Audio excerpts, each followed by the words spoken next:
그리고 전 또 하나 그 메가 트렌드라고 될 거라고 감히 예측하는 거 하나 말씀드리면 코쿠닝 그리고 1인 가구 다 인워드 내 안쪽으로 와요. 네. 우리나라 같은 경우 도시화율이 이미 도시화가 포화가 됐어요. 그래서 저는 공간을 가지고 하는 이런 비즈니스나 마케팅은 굉장히 주목해 볼 필요가 있다. 예를 들면 넓어지지 못하니 깊어진다를 얘기했잖아요.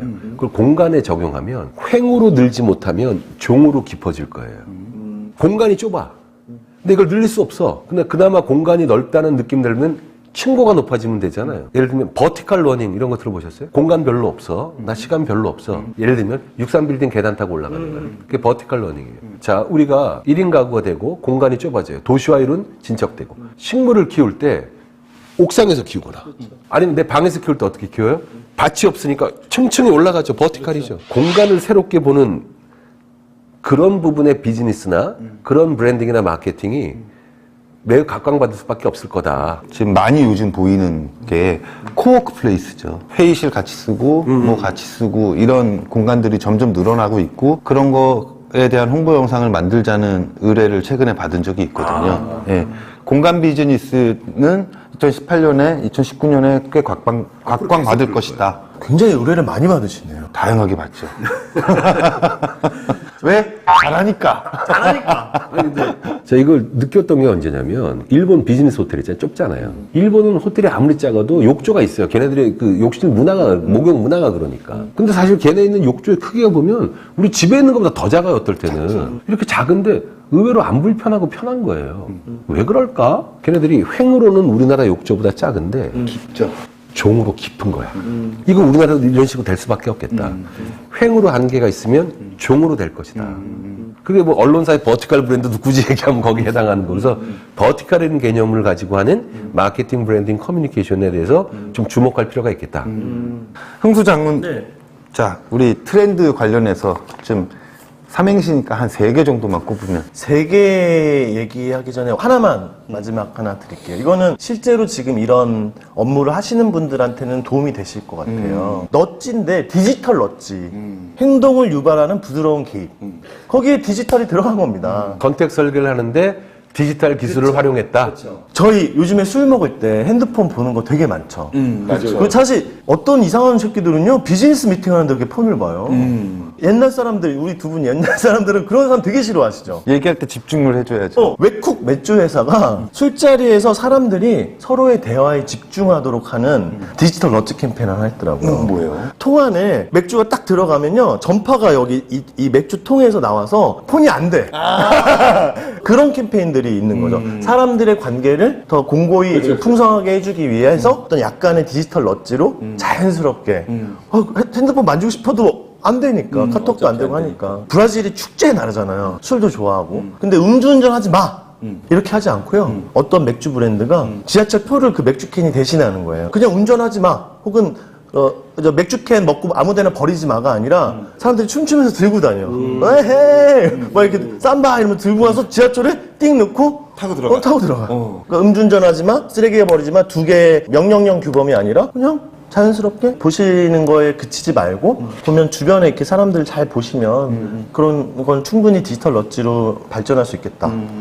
낮술 먹으면서 녹화를 시작했는데 술이 다 깨버릴 정도로 길게 녹화를 했어요. 저는 가만히 고민을 해봤고요. 이 트렌드 편을 마지막에 어떤 말씀을 드려야 보시는 분들한테 도움이 될까? 트렌드를 계속 좇지 말고 만들어라 이런 뭐 말도 안 되는 얘기를 하잖아요. 뻔한 얘기를. 그 사람들의 희노애락을 깊이 헤아려 보다 보면 어떤 결핍이, 어떤 슬픔이, 혹은 어떤 욕망이 있는지를 종으로, 횡으로 보고 우리가 지금 어떤 사람들에게 이 메시지 혹은 컨셉을 전달하고 행동을 유발할 건지에 대해서 그 사람들 입장으로 진짜 깊이 들어가서 말로만 이 소비자 인사이트입니다가 아니라 그런 사람들을 직접 찾아가서 진짜 진심이 담긴 인터뷰 과정들을 좀 많이 거치시면 그러면 뭐 트렌드가 무슨 말을 하든 이런 거에 끌려가지 않고 내 직접 경험, 내가 사랑하는 사람들의 경험들로 만들 수 있지 않을까라고 장황하게 얘기했습니다. 뭐 비슷한 맥락에서 말씀드리면 하나는 매년 트렌드가 바뀐다는 것 자체가 웃기긴 합니다만 그리고 이런 책을 그래도 무시만 하지 않고 우리가 좀 주의 있게 좀 보고 하다못해 다이제스트 된 거라도 봐야 되는 이유 중에 하나는 존재 구속성이라는 말이 있어요. 사람들은 자기가 처한 사회 경제적 위치, 혹은 뭐 그 연령도 되겠지만 그걸 벗어나서 넓게 생각하기 쉽지 않다는 거예요. 막말로 제가 아들이 있지만 얘를 이해하려고 정말 노력하지 않는 한 이해하기 힘들고 우리 저 70대 먹은 어른들의 생각을 이해하기 힘들어요. 저는 그래서 트렌드 관련한 얘기가 기본적으로 뭐 여러 얘기가 나옵니다만 경제, 인구 구조, 미디어, 커뮤니케이션 툴 이런 쪽으로 어차피 조합되는 얘기니까 내가 속하지 않은 세대를 이해하는 어떤 도구로 쓰는 건 의미가 있겠다. 두 번째는 어려운 얘기를 좀 할게요. 네. 구상과 실행의 분리라는 개념이 있어요. 아까 산업혁명 얘기 나오면서 얘기했는데 포드 나오고 분업이 되면서 사람들이 드디어 인류 역사상 처음으로 자신의 생산물의 전 과정을 책임지지 않게 되는 시대가 된 거잖아요. 옛날에 내가 배추를 생산하면 배추를 어떻게 뿌리고 하는 걸 다 아는데 분업이 되고 나서는 내가 자동차를 생산했는데 나 혼자 자동차를 못 만드는 거예요. 테일러라는 사람이 뭐냐면 과학적 노무 관리하면서 뭘 했냐면 자 이제부터 초시계 누를 테니까 1분 동안 이거 하세요. 스톱 30초 동안 휴식. 그러면서 어떻게 됐냐면 경험이 많은 사람과 경험이 없는 초짜의 관계가 아니라 개념을 구상하고 이런 걸 짜는 엘리트와 단순 작업을 반복하는 실행 수행만 하는 집단으로 계급이 나뉘게 됐다 이런 뜻이에요. 제가 왜 이 얘기를 장황하게 했냐면 가끔 트렌드에서 재미나게 얘기하는 용어들이 개념을 구상하는 사람이 따로 있고 그걸 그냥 멋모르고 따라하는 사람이 따로 있는 듯한 느낌이 들 때가 있어서 그래요. 그래서 이렇게 유행하는 용어들, 트렌드 관련된 용어들이 오더라도 그걸 재미나게 받아들이시되 한 번은 생각해 보셨으면 좋겠어요. 욜로란 얘기가 나오면 아 이게 어떤 의미고 어떻게 했구나를 한 번만 생각해야 마케팅이나 이런 거에 휘둘리지 않고 자아를 놓지 않고 함께 생활할 수 있지 않나? 그런 생각이 들어서 두 가지 측면. 하나는 말씀드린 대로 다른 세대나 다른 연령대를 이해하는 도구로 써라. 두 번째, 동시에 그 구상과 실행의 분리라는 관점에서 우리가 그 구상에 대해서 생각하지 않고 그냥 따라하는, 그냥 단순 팔로우로 사는 건 아닌가라는 생각을 가끔 해봤으면 좋겠다. 이 두 가지를 좀 말씀을 드리고 싶었습니다.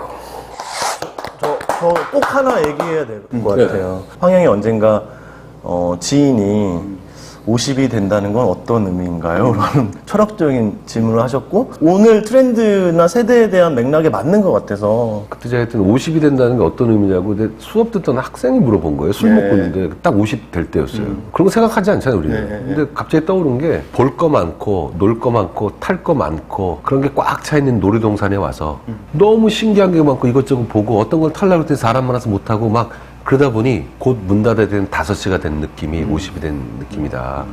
처연하게 얘기했습니다. 그랬더니 제일 기분 좋았던 반응은 선생님 요새는 야간 개장입니다. 제가 하고 싶은 얘기는 아까 워라벨, 소확행 좀 말도 어렵고 억지스러운 것 같아요. 거기에 휘둘르지 말자는 건데 특히 워크를 하시는 분들, 일하시는 분들 모든 일을 다 열심히 하시지 마시라 라고 감히 얘기하고 하나를 찝어서 이걸 진짜 열심히 하고 쇼잉도 많이 하시고 애정을 갖고 이거 내 거다라고 했으면 좋겠다는 게 1번이고요. 두 번째는 10대 후반에서 20대 초반에 겪었던 너무 좋았던 어떤 그 임팩트가 있는 사건, 문화, 컨텐츠 얘기하셨잖아요. 그거를 계속하는 사람들이 저는 덕후라고 봐요. 이 방송 우리 컨텐츠 보시면서 야 내가 고등학교 때 뭘 좋아했었지? 한번 생각해 보셨으면 좋겠고 그리고 야 그럼 내가 그거를 좋아하는 친구들 다시 한번 만나자고 해볼까? 요걸 가지고 같이 얘기를 나누시고 뭐 조그만 뭐 책을 만드셔도 좋고 자비출판으로 혹은 저희처럼 뭐 팟캐스트 혹은 영상 같은 걸 만들어도 좋고 좋아하는 일을 해 행복하거든요. 흥 소장 보거나 우리 문피 보면 진짜 꼰대같이 한마디 첨언하고 싶습니다. 우리가 진짜 풍요로운 물질 시대에 살았고 마케팅이 필요 이상으로 중요했고 필요 이상으로 영향력을 많이 미치는 시대에 살고 있어요, 사실은. 그리고 우리가 또 그런 쪽 관련된 일을 하고 특히 우리나라처럼 천박한 자본주의 사회에 대해서는 사람들이 자기가 뭘 소비하는가로 자기를 나타내려고 하는 것 같아요.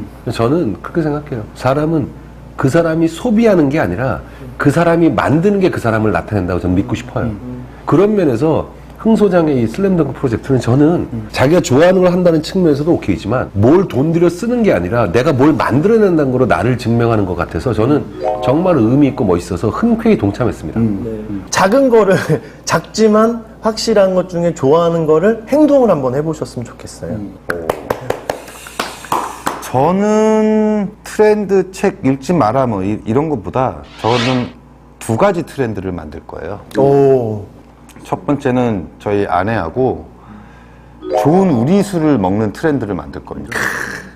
좋은 우리 술을 마시는 아스파탐이 들어간 막걸리, 그 다음에 희석식 소주 이런 거 좀 덜 마시게 하고 우리 각 지역에 있는 명인들이 정성껏 한 방울 한 방울 받아낸 우리 술을 많은 사람들이 마실 수 있는 그런 트렌드를 만들고 싶고요.